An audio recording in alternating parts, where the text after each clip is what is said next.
¿Sabes qué son los riesgos psicosociales?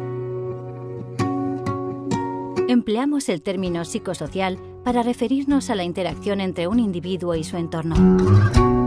La carga, el ritmo y el contenido del trabajo, así como el rol desempeñado por el trabajador y las relaciones personales, son algunos factores considerados como psicosociales en el trabajo.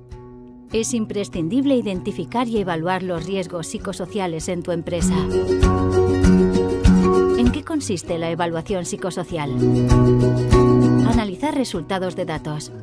Realizar la planificación de la actividad preventiva. Elaborar y poner en marcha las medidas correctoras. Realizar seguimiento y controlar las medidas adoptadas por la empresa. Realizar acciones de formación teórico-práctica. No se evalúa al individuo, sino a la organización.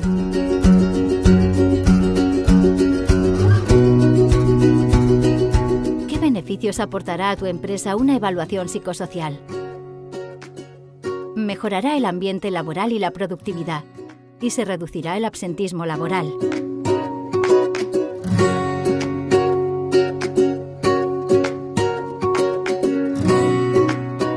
UniPreSalud puede ayudar a tu empresa a identificar los riesgos psicosociales, definir la metodología a utilizar en la evaluación, seleccionar las técnicas para la toma de datos, cuestionarios online, a distancia, entrevistas personales, etc.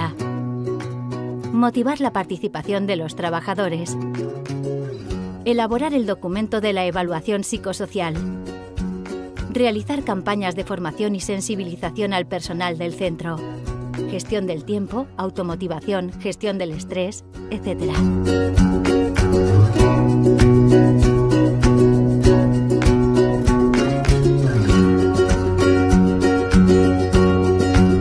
Solicita más información.